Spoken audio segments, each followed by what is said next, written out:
So is the Suicide Squad any good? Well, I'm going to tell you.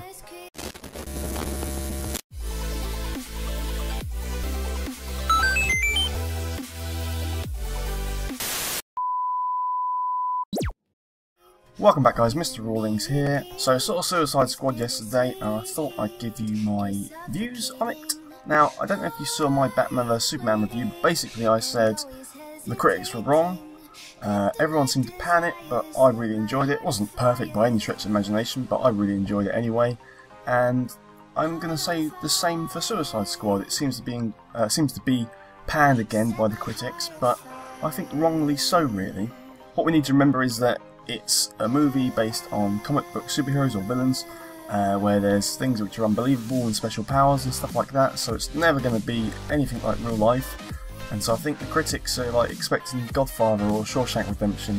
It's not going to be like that. You've got to, forget about that. I don't know what they're expecting, but they seem to be very hard to please. Clearly their name's critics, but I'm a very critical person, but I can see through that and enjoy it, so, don't pay attention to them just yet. Listen to what I have to say, and then you can decide if you think you should go and see it or not, if you've not seen it already. Now, of course, as a review, I need to talk about the movie. There might be things you might not want to hear, but I will never give away proper spoilers, and if I am going to say something which I think you might not want to know, I will warn you beforehand. First of all, I'm just going to literally say who I thought stood out in the movie as the best characters and the main characters, and that was Deadshot and Harley Quinn. So basically, I thought Will Smith was really, really good, and I thought Margot Robbie was really, really good. It was good, solid performances from everyone, really. I don't think there was anyone awful. They were good characters, but definitely Will Smith was probably the funniest one there, as well as Margot, like I say. The only problem with her is that you saw a lot of footage of Harley Quinn and her one-liners and funny bits in the trailers. So when she said them in the movie, it's kind of already a bit lost, which is a bit of a shame because they were funny when I first saw them in the trailer. But she nails the character really well. Like, she reminds me of the Batman the Animated Series, Harley Quinn in that one. I think she just absolutely nailed it, like I say. The things that are wrong with the movie though, now this is hard to explain, but my friends that I went to see it with had the same feeling as well. The movie feels a bit messy, and it almost feels like it's like 4 movies in one. And what I mean by that is there's different styles throughout, so it'll be doing one type of style of movie, and then all of a sudden the next bit just seems out of place. It's the same story, the same characters, but the feel to it, the style to it seems completely different. Almost like I say, it was a different movie, and it's really confusing. I don't know why it's happened, or like I say, it's difficult to explain. I don't know if it's from reshoots and literally they've just sort of plonked them in, and it's bad editing or bad cutting or whatever, but it just seemed a bit messy in that respect. It had some build up of the characters, and of course it needed some, but it did that very, very quickly. You have to forgive that because of the fact that they can't do a whole origin of someone for a whole movie. You need to get to the point of why they're coming together, so you can forgive that, but it only did it with a handful of the team as well. So you took an in-depth look at some of the team, but not the rest. And the ones that did do that for are the mainstream ones which everyone already knows about anyway and knows their backstory. So it's like, well, you don't really need to tell us that. We already know that Harley Quinn used to be a psychiatrist, and we know that Deadshot's a gun for hire. But it didn't talk about anyone else very much. So it seemed a bit strange. It was almost like, I almost feel like they probably did do an origin for every single character, but just sort of like, well, we don't put that one in, won't put that one in. We'll rush it all together and then we'll just carry on with the story. Like I say, it does feel, in times it feels quick, like too pacey, and other times it feels a bit too drawn out, like too much in depth for no apparent reason, and then it's back to the quick bit again. It is just a bit weird like that. And also the enemy is really, really slapdash, like literally the movie's going along and all of a sudden, oh, this is the enemy. It's like, oh, okay, how'd that happen? He's just there, no real story about it. I mean, it tells you how or who he is kind of thing, and how he got there, but it's just really random. No one will really know who he is unless you're really, really into it and read it about it or whatever. And yeah, it's just a weird enemy.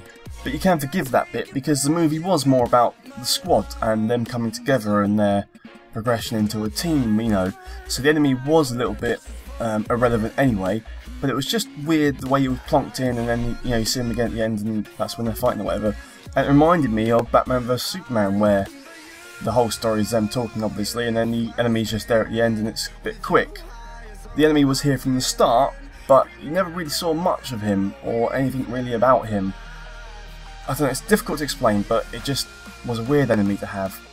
But yeah, the coming together of the team was good, and the fact that it's, you know, linked to DCEU, so that was good. You know, more characters in DCEU, and yeah, hopefully we'll see some more of them as well.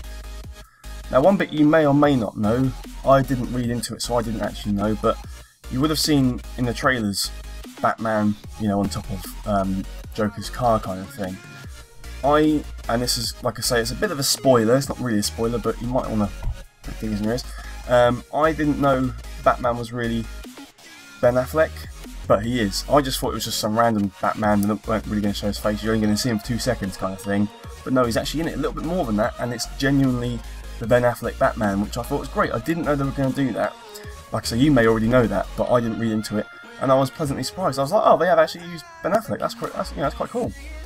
There is another little thing that happens, which I won't tell you about, which is a massive spoiler, but that also helps tie this together with Justice League. And that's the end of the spoilers. Now, another weird bit about the movie was the Joker. Now, I thought he was played well. It was quite a good Joker, better than I was expecting. Not really my taste of Joker. He did look a bit strange, and it was a bit strange, but he, like I say, he was well acted, and it was a good variation of the Joker. But he didn't really have a proper part in it. Now, he did, because what he was trying to do made sense, but it was almost like he was a cameo, but several times throughout the movie. It never felt like he was actually part of the movie for real. Yeah, it just sort of like they'd pop him in, and it just didn't seem to gel very well. It almost felt like it needed a Joker movie, and then you might see him in this movie. And I thought there was going to be more Joker, way more Joker, but there's not. There's not that much Joker at all. You see about him, that kind of thing, and he's doing some bits and bobs and stuff like that, and he is in it. I'm not saying he's not in it, but it does feel a bit misplaced, like they sort of did it as an afterthought. I don't know, it's difficult to explain again, but he didn't really feel like he was part of the movie properly. But that's fine, fleeting, you know, appearances from characters, you know, having Joker in there is great, you know, of course it is, but it felt like maybe they should have got rid of him altogether and not really maybe mention him, like Harley, you know, pining after him, but you don't really see him, or have him in there a lot more, or have them against him, or something like that. And sorry if you didn't know that they weren't against them, but they're not. But for whatever its faults, there are good bits to this movie. Definitely, there are good bits. As I said, there's some, you know, very funny dialogue. Will Smith's great. Margot's great. Like, Harley Quinn character's brilliant. And you know, good back and forths with characters, and it is quite entertaining, quite funny actually. Like I said, the characters were all great, and there wasn't really a bad performance, so that's good. The fact that it linked to the rest of the DCEU was, you know, a nice little touch. It wasn't just a little hint or a note about it.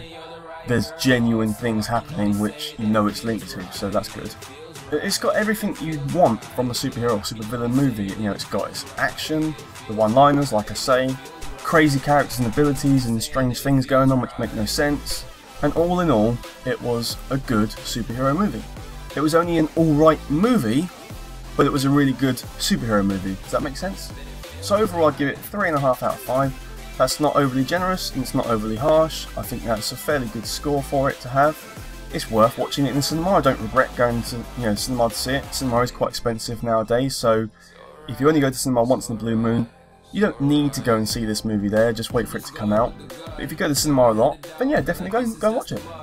So guys, hopefully that was helpful, and if you've seen it, let me know if you agree with anything what I've said, what you thought about the movie, whether you thought it was terrible, alright, brilliant, just let me know. So guys, click like if you like that, click subscribe for more videos like this, and I'll see you on the next video.